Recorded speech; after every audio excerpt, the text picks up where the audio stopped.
Around 4 in the morning, thousands of Palestinians are already camped out by the coastal road in western Gaza City.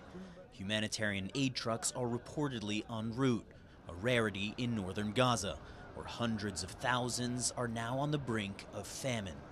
As the convoy passes an Israeli military checkpoint and enters Gaza City, hundreds desperate for food swarm the trucks, as seen in this drone video released by the Israeli military. Many climb onto the trucks, grabbing what they can, when suddenly the Israeli military opens fire, killing and wounding about 20 people in the crowd, according to local journalist Khader al-Zanoun, who was on the scene. Pandemonium ensues. As people run away, eyewitnesses say the truck drivers speed off, killing dozens more people. The Palestinian Ministry of Health says at least 104 people were killed altogether and more than 700 injured. CNN is unable to independently confirm those numbers. The Israeli military acknowledges its troops shot people near the convoy, but says the gunfire was unrelated and came after people were already killed in a stampede.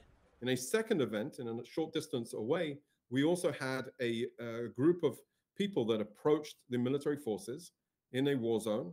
The forces opened fire in the air to distance them, warning fire, in order to get people out of harm's way.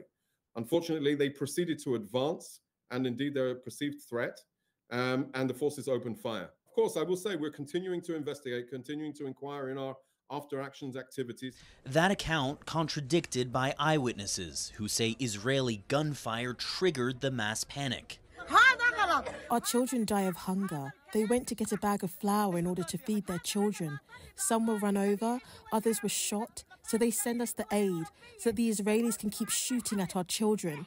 This is wrong. This is not right. This is not right. The latest victims killed on a day when the death toll in Gaza surpassed 30,000, according to the Palestinian Ministry of Health, a majority of whom are women and children. More may soon die of starvation, as the World Food Programme warns that more than 500,000 Gazans are on the brink of famine. We are talking about a man-made famine, because we have a kind of a total blockage for the people who are living in the north. There is not even enough of animal food, animal fodder, for people to eat or to do bread with animal fodder. That desperation brought Tamer Atta al-Shimbari to that coastal road early Thursday morning.